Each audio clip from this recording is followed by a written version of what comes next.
that being said, I will now introduce our excellent speaker, which is Dr. Zain Abdin from IMG Helping Hands.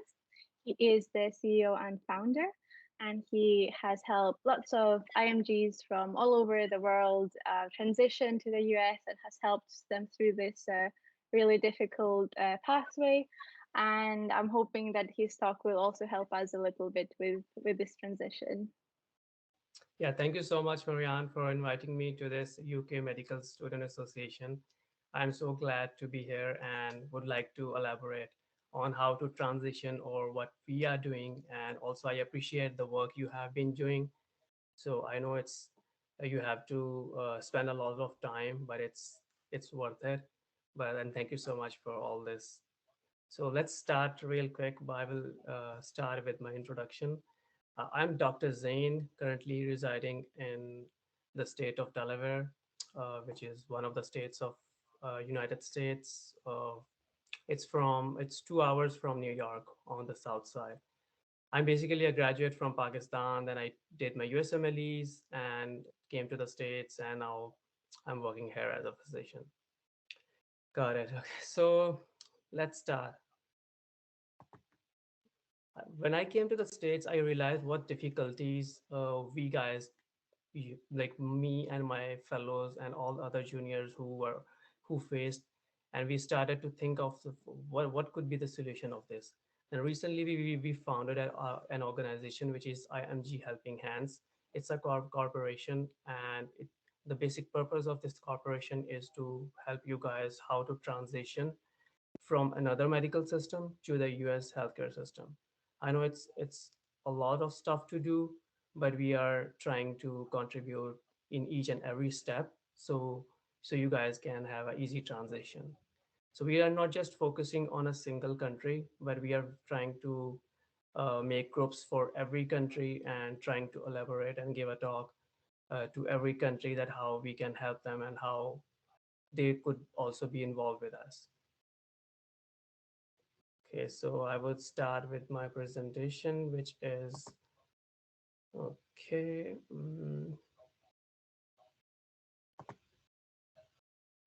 So let's discuss about first a United States versus UK healthcare system.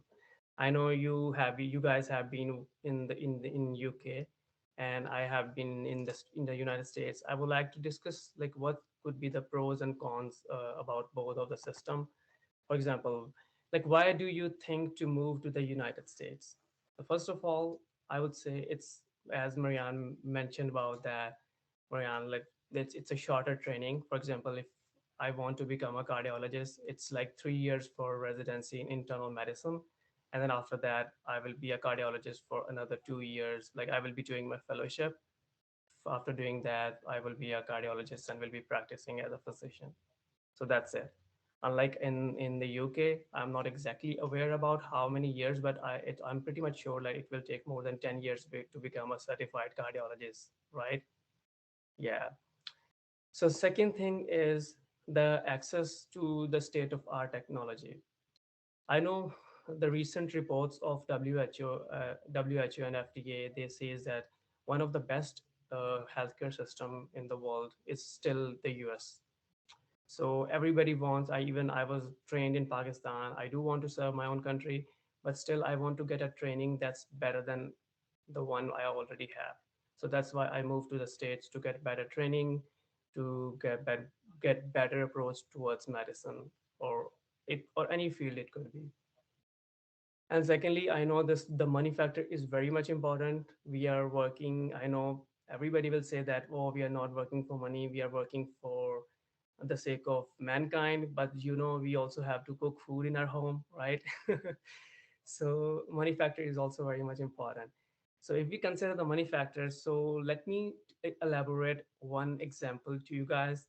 For example, if you guys are moving to the States, you are doing 3 years of residency after your med school. So after that 3 years, you will be getting not just a resident salary, you will be getting an attending salary. And that's like around about on average, it's like 300,000 to $400,000 a year. And also the main important thing for that is if you're working as a hospitalist, your schedule will be 1 week on and 1 week off. So it's a perfect thing for all the people who want to stick to just medicine. What they do is they work in a hospital, they work for a week, they complete their 1 week in the hospital, and the next week they're off. They can go to vacation, they can go out of country, they can visit whatever they want to do. So it's like you will be working for 6 months, and 6 months you are free. And secondly, but this is not the interest of everybody, I know, and some of the people also want to go into subspecialties like cardiology, nephrology, or some other stuff. I know every field has their own schedule, but still, it's not very tough here. Like you, although you will be working, but you will get your me time, you will get your family time. I know residency is tough everywhere, even in Pakistan, UK, and even in the United States. You have to spend a lot of hour, but after your residency, you get enough time for so that you can spend for your family. You could go travel somewhere, and also you're getting enough money that you will be able to do so. And also we mentioned about short training system here and quality of the training which we get here. For example, if you want to become a cardiologist, so you what you will do is you will do a residency in 3 years in internal medicine, or you apply fellowship after that, you get into the fellowship. I know if you want to pursue further super specialization, you could learn your you could be in programs for the whole year, rest of your life. But if you want to just get out of that and then just want to practice, either open your own clinic or open your own medical center, and all that, that's how it works in the United States. So most of the system here in the United States, they are governed by the private companies. It's not by the government. Like they are owned by either by the profit or non-profit organizations. So even, for example, if you are working as a physician for a week on, and for the rest of the then sorry that for the next week, and as a hospitalist you can work somewhere else, or you can open your own clinic. Unlike what I have heard about UK is that if you're working under the under government, you will not be able to open your private clinics, right? Okay. Yeah, that's right. And I think the main issue is that even if you wanted to hear, the private healthcare is really expensive. So it's Okay. not particularly popular with people. So whoever opts for private healthcare, it would be maybe the 5% of the population. So Mm. it's just not enough people who would be interested to opt for private healthcare compared to the national healthcare. It just does not generate enough jobs. And from my understanding also is that you can't train in private healthcare, so you can't do your equivalent of your residency in a private hospital. It has to be through the national system. So Oh, it's not ideal. Yeah. got it. So yeah, so things are a little bit different here, as it works under the insurance companies, and there are many different insurance companies, and people can take whatever. Even, for example, if some few people who are unable to afford insurance, their income is low, there is a government insurance which is called Medicare and Medicaid, then everything is free for them. But if you are affording your income is more than $24,000 a year, then you buy your own insurance, and you can see whatever doctor you want. Even if you want to see a cardiologist, you can see right away. You If you want to see any other subspecialty, but there are some crux in the system. For example, there are some types of insurances which work differently, but still we are able to see whichever doctor we want right away. Okay, so let's discuss about what the residency is, what the residency, and how long does it take. So I would say, like, let's start. Is this file? Do we have another file? Because I would like to start from, yeah. This is an example. So see, so first of all, there is graduation from the medical school. For example, if you guys are graduating from your medical school, what's the next step of that for you guys? You have to do USMLE step 1, then USMLE step 2, Then the third exam, which used to be USMLE Step 2 CS, but now that has been cancelled due to COVID, and there are some alternatives. Or like for example, you have to pass English language course, and there are pathways which we will discuss more as we proceed towards our webinar. And after your graduation, when you are done with all your USMLEs, you apply for the residency here in the States. And it's a natural, like a national process which everybody proceeds. It's not that we apply for a job and then my friend is getting in October or my other friend is getting in September. It's not that way. You apply in a particular time in a year, and then your results are announced mostly in March, and everybody start the residency from July. So this is how the things work for residency here. So if I discuss about internal medicine, which most of the people are interested, it's like for 3 years. You get 3 years training, and then now you are a board certified physician. Okay, after that, you can work as a hospitalist, or you could work as a internist, or if you want to proceed towards fellowship, you could do fellowship too. Okay, let's move to the next slide. Okay, let's okay, let's do the ECFMG certification pathways first. Got it. First of all, for example, if you guys are applying, you are done with your USMLE step one and step two and step three. So now the US government have launched their own pathways. On the basis of that, you can get ECFMG certification. Let me explain what ECFMG certification is. So ECFMG is an institution which offer a certification to you after you are done with your all the exams. So now they consider you as a person who is eligible to apply for residency here in the States. Like in basic way, it's like a license for you that now you are going to become a physician here in the States. So there are like five, six pathways. The first pathway is for already licensed to practice medicine in another country. For example, if you are a physician, you are done with your medical school. After that, you will get a license to practice in the UK, right? So on the basis of that, you could apply, you could pass your exams, USMLE step one, step two, and OAT, and now you can apply for the ECFMG certification from ECFMG, and you will get one. So this is one of the most common pathway which most of the people use because it's easy because everybody have their license to practice in their own country and now they can apply. So now there is a second pathway too. For example, there are some people who are unable to apply for the pathway one due to some other reasons, or it might be they don't have their license.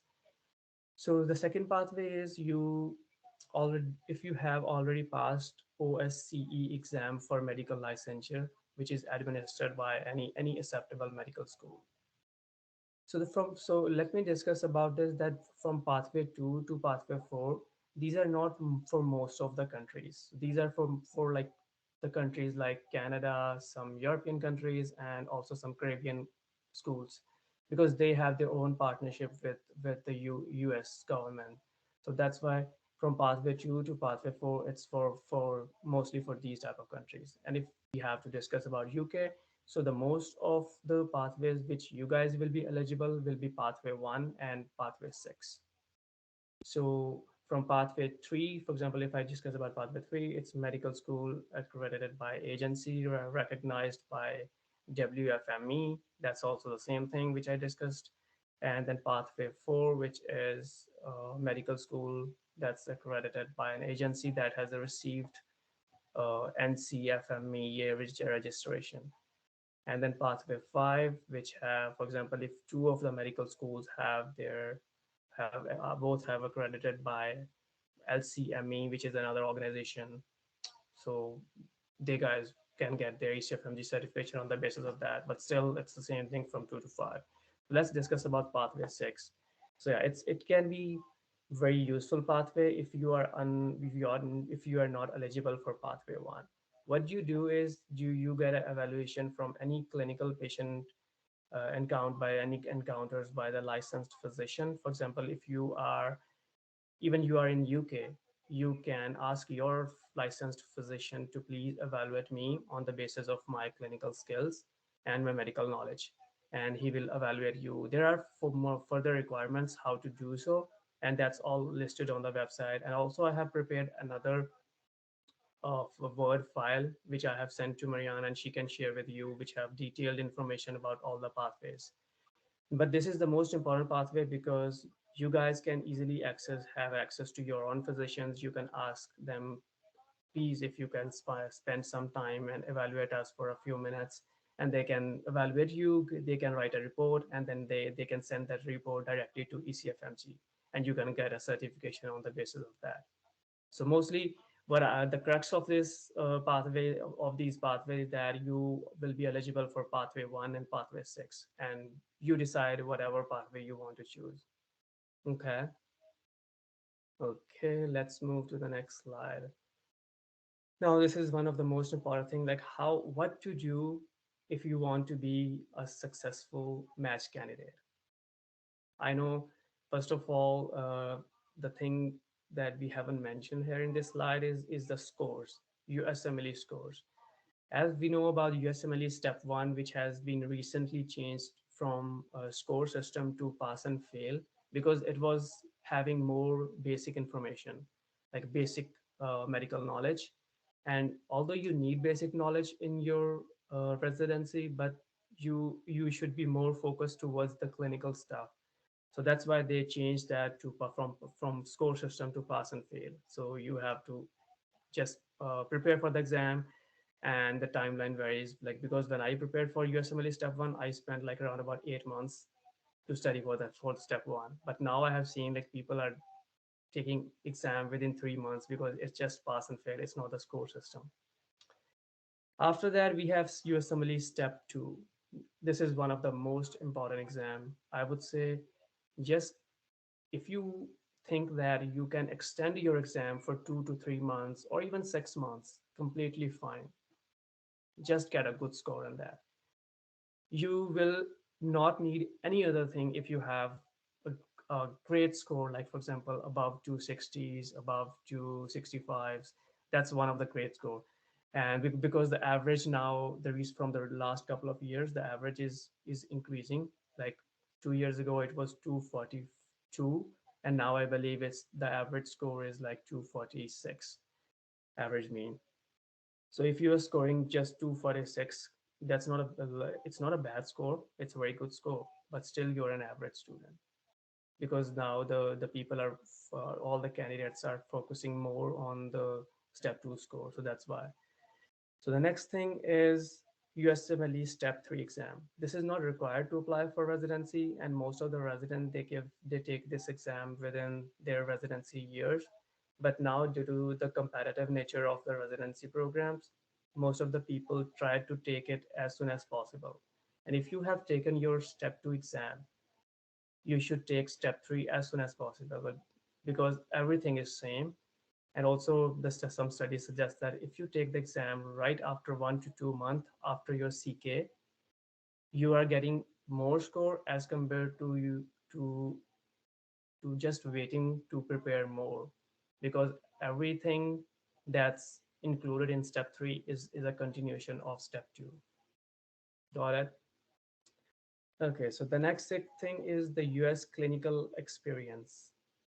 I know whenever residency programs are recruiting, they focus a lot on US clinical experience, that because they actually want to know that if we are taking any person into our program, is he a right person? Is he a person who we can trust? Or do he know about our program, like of how the system works on our floors, how our subspecialties work, or how to communicate with our people, right? So what most people do is, if you are a medical student, there is an option. One of the best option for you is to do electives, which can only be done during your medical school years.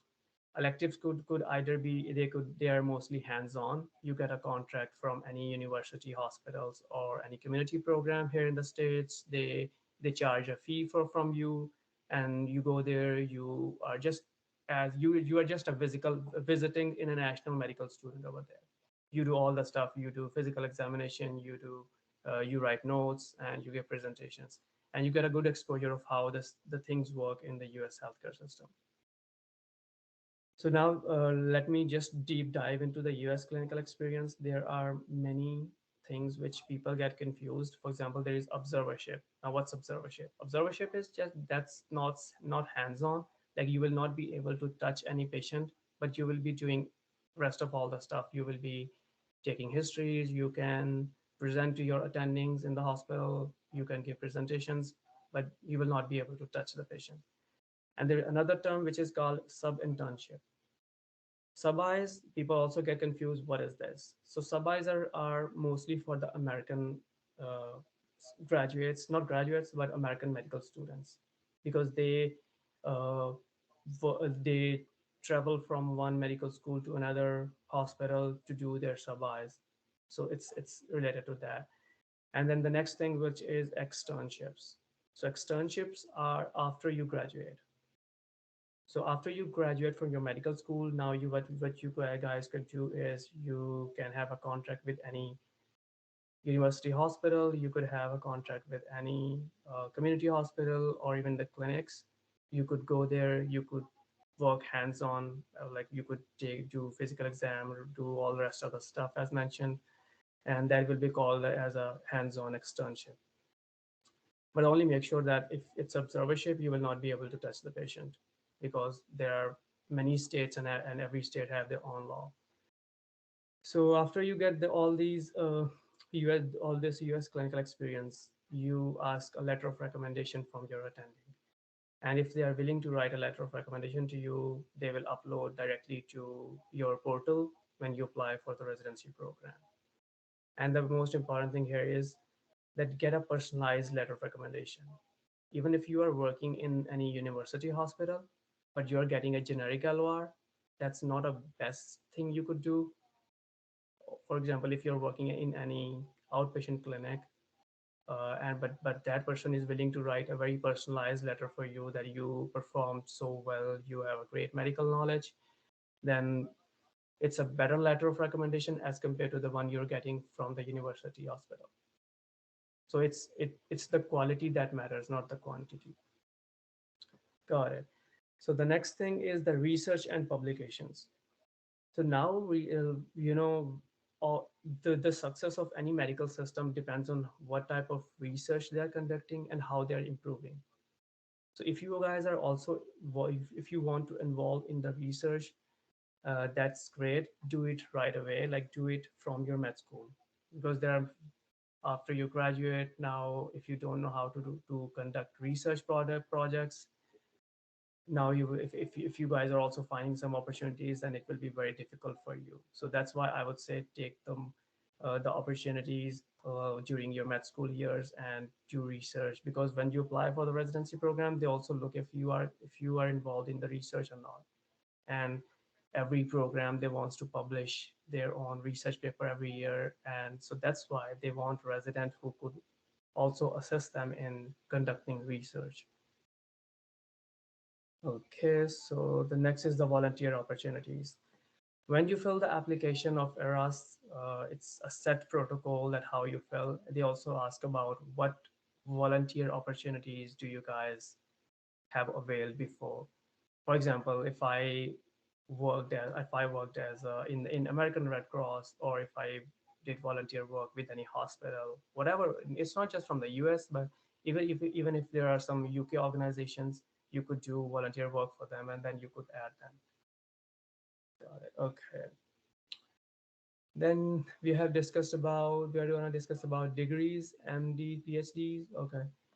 I know what people do is if you have got a good score, you are a recent graduate, you don't have to do much and you will easily be matched. But if you are an older graduate, like more than 5 years, then you have to pursue some master's degree here in the States, or even some people try to do their PhDs so they can have a better chance to having a match. Then we discussed about USMLE step 3, which we already discussed. Okay, let's move to the next slide.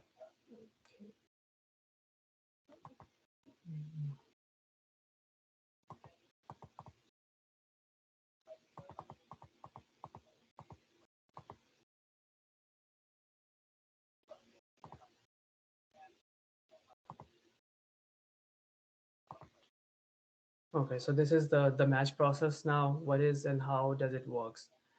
So after you're done with all the stuff, you're done with your US clinical experience, your letter of recommendations, research, volunteer work, your USMLE step one, step two, OET, you are certified. Now you have what programs do is they open a date which is mostly in September of every year. In September, you have to apply for the residency programs by filling the applications, and when you fill the application, now they have also launched a new thing, which is that you can signal the programs. So you get a seven chances that if, for example, I want to work as a physician in Delaware right now, I can signal all the programs from Delaware, and all the program which I will signal, there is a high chance that I will get an interview from that program. So if I am a candidate, I will signal all the programs that are nearby and where I want to go, so I can get a chance to have an interview with them. So when you apply for the program, they start reviewing your application. That's for the next 3 months from October, November, and December. They review your application, and meanwhile, they're also sending you the interview invites and you conducting interviews. Recently, from the last couple 2 years, they have started doing online interviews, and it's also very easy for the candidates. For example, if you are even sitting in UK, you are sitting in any country, you can apply for residency, and even you, if they send you an interview invite, you can attend interview from any part of the world. But sorry, if a few years ago, what used to happen was when you guys get an invite, you have to show up in that specific hospital. So that costed a lots of money, because if you are residing in California, if you and you have to travel towards New York, it's you have to take a flight, you have to book hotel, and then you have to bear all the expenses to what it needs to do the interview. But now it's easier as compared, because you can just do a Zoom call, and then they're gonna be interviewing you, and then you after that, that's it. So after you're done with your interview, now they ask you to rank us. Like for example, if I got 10 interviews in this season, what I'm gonna do is my show them my what's my priority. I will send them a list. For example, X program is my first priority, Y program is my second, and Z is my third priority, and so on. Now, on the basis of that, if the program has also ranked me, I will match in that specific program. And they announce the results of the match in March. So, for example, for this season, the results will be announced on March 13th. And in March 13th, you will be able to know where did you match or not. Got it. Okay. So, what if the main question now here is, what if we don't match? I know there, but all the stats says that each year, like there are around about 45,000 applications, and more than 40,000 people match. So I know people say that it's very competitive, and the nature is also very competitive, but still they need doctors. US need doctors. So more than 40,000 people match. So you have a high chance of having a match if you apply in residency program after your application. And if for the rest of the 5,000 who don't match, they continue working for their CV. They see their shortcomings, that what we did not do. Either it could be low score, either it could be lack of US clinical experience or volunteer experience. They fill their gap, and then they'll apply next year, and most likely now they're going to be having a match in the next year. Okay, but what if, for example, for if you apply and if you don't match for this specific year, if I discuss about 2023, there is another option. After match, you can apply for the programs which have their vacant seats. For example, for example, I and my other friend, or all the people who rank any specific program, but still we did not match. Now we are gonna see which programs have their own like absent seats which were not filled. So we are now going to apply right at that, like after March 13. It's 1 week from March 13 to March 19. We apply again. We if the program wants to do an interview, they're gonna conduct interview within that 1 week. And now, if I match with that program, they're gonna announce on March 19th. But still, it's possibility that we are. If what if I don't match after March 19th? Now there are also some other possibilities. For example, there can be many students who would not be able to join to that specific year. That could be due to economic reason, that could be due to other, like visa issues from other countries. Now the program open their slots, so throughout the year, if you are ECFMG certified, you can apply for those slots, and if the program thinks that you will be a good fit for them, they will take you. So this is how the system works. Okay, so now let's share the IMG friendly percentages. I know you most of the IMGs apply in all those states and all those programs which have the most IMGs in the hospital. Because if you are not an American graduate, it's not a good idea to apply in those programs which have most of the EMGs, American graduates. So that's why I know everybody is aware of New York, and New York is pretty much like you are pretty much sure that if you get an interview from New York, you will match in New York, because the American graduates, they don't prefer going into New York. The reason is because we as a person, I know there every person or every people person have their own preferences. And if you guys are a person who like downtown area, who wants to stay in the bigger cities, then New York is the right place for you. You could match in New York. But unlike merely American graduates, they want to prefer an area that's close to beach, and that's not there is not so much hustle and bustle. So that's why they try to go towards the warmer areas as compared to New York. So that's why all the program in New York, they have IMGs, until or unless if AMG have a specific ties with that specific area, or he definitely want to match there, he go there. And then after New York, we have Florida, we have Michigan, we have Ohio, we have Pennsylvania, and Maryland. These are the states which offer the US clinical, for they offer residencies to all the IMGs. So if you are applying, you should apply and also do US clinical experience in these specific states, so you could have a chance of match in this year in these programs. Okay, so here I have also mentioned about how IMG friendly program by the percentage and number. Like if we start from pathology, internal medicine, pediatrics, so on towards this transitional year, you could see that how the IMG friendly program these are.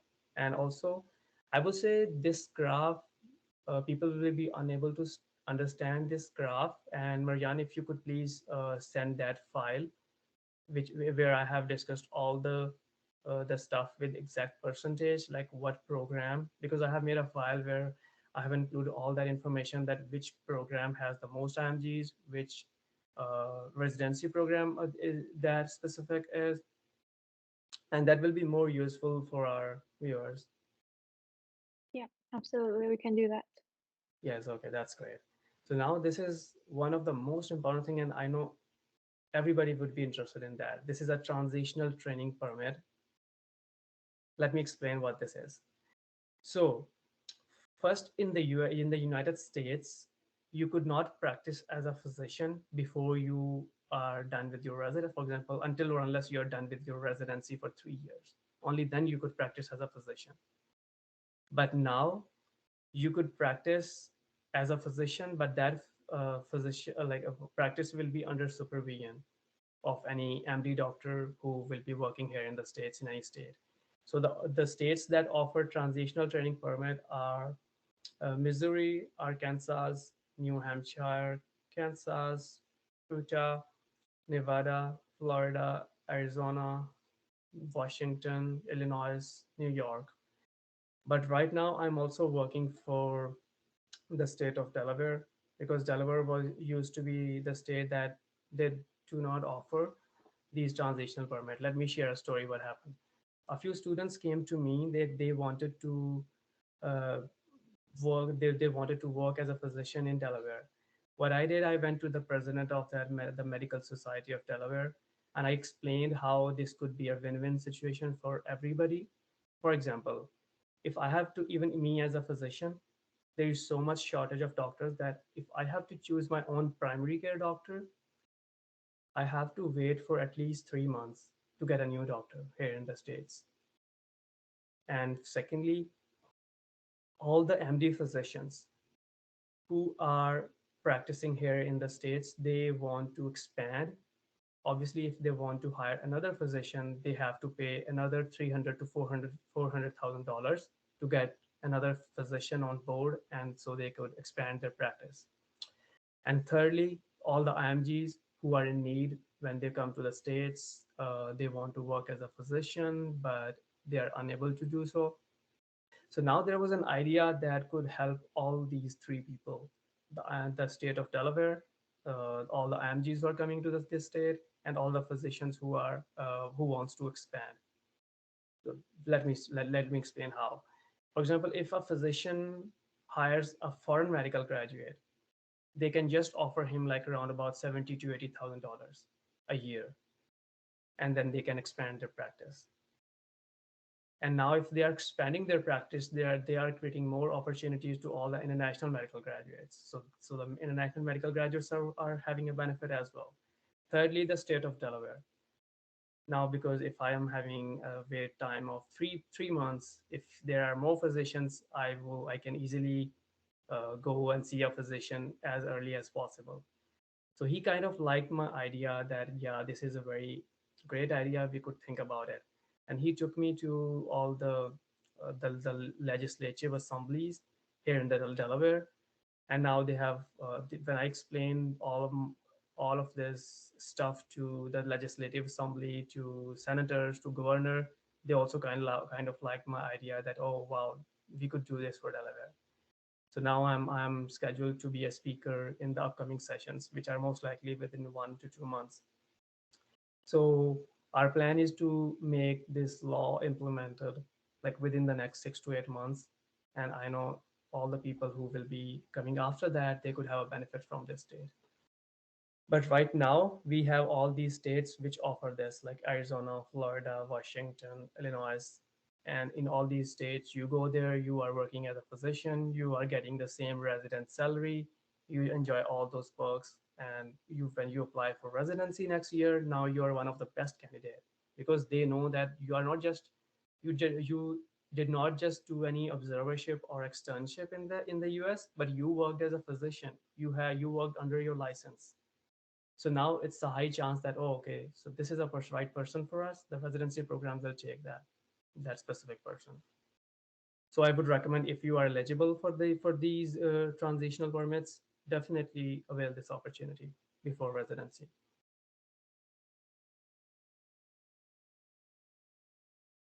So now let me share, after we were done with this agenda.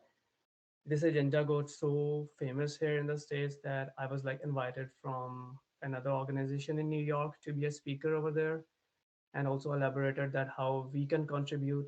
And we have made a few groups where we guide the people to apply how to apply for the resident for these transitional permits for these specific states. And after that, when I went to Pakistan this year, and this was also brought to notice to Pakistani TV channel, which is one of the national TV channel in Pakistan, PTV. I was invited there to elaborate what the work we have been doing on our platform, the IMG Helping Hands. So this is our official website, IMG Helping Hands, where we have listed of all the stuff which we have been doing. And we have also recently launched our new YouTube channel, which where we will be posting more stuff over how to transition and what we have been doing. So this is our live Instagram takeover series with all the US physicians. We started this because we recently launched our interview preparation program for all the people who are applying for residency this year. what we do is we go live every week, once or twice a week, and then try to like ask questions about how their program works and how what specific questions the candidates should be to take care, like who should ask from them. And see, these are some our souvenirs. These are our souvenirs which we have built. For example, see, these are the t-shirts of IMG Helping Hands, this black color too. And recently we also launched our own magazine, IMG Helping Hands, on Instagram too. It's an e-magazine. We provide opportunities for all the bloggers or all the vloggers. If you guys want to make reels and want to publish on our platform, that then you're right, or you could do that too. And these are the pens we design are for our members, like IMG Helping Hands are on the pen. And this is our new channel. Like, sorry, yeah. So this is a new channel. We go live with one physician every week, and we discuss how we could contribute in the healthcare system. So this is our mentorship program. For example, if someone wants to have a one-on-one mentorship, like how we guys can contribute, like what step to take right at a more. For example, if you are a medical student or if you're a graduate, said what exactly you should do, we provide this opportunity to, so you could be one of the best candidates when you apply. So this is our logo, IMG Helping Hands. And so this is our first what we say, that the newsletter, that what we have been doing. So yeah, this is also our housing. What we do is, because when we started our US clinical experience opportunities, there were many people who are having difficulties to stay. So that's why we started this too. That now we try to provide affordable opportunity, like accommodation when you guys do externships or get a US clinical experience in any US medical centers. Okay, so this was our interview preparation program. So we have mentioned all like how it works. We try to connect you guys with all the US physicians. They teach you, they mentor you, and this is how it works for the interviews. We also provide community outreach projects. So this recently we did here in Delaware. We gathered all these folks, all the doctors and all the community, and did some health fairs here. So yeah, this is also the same photo.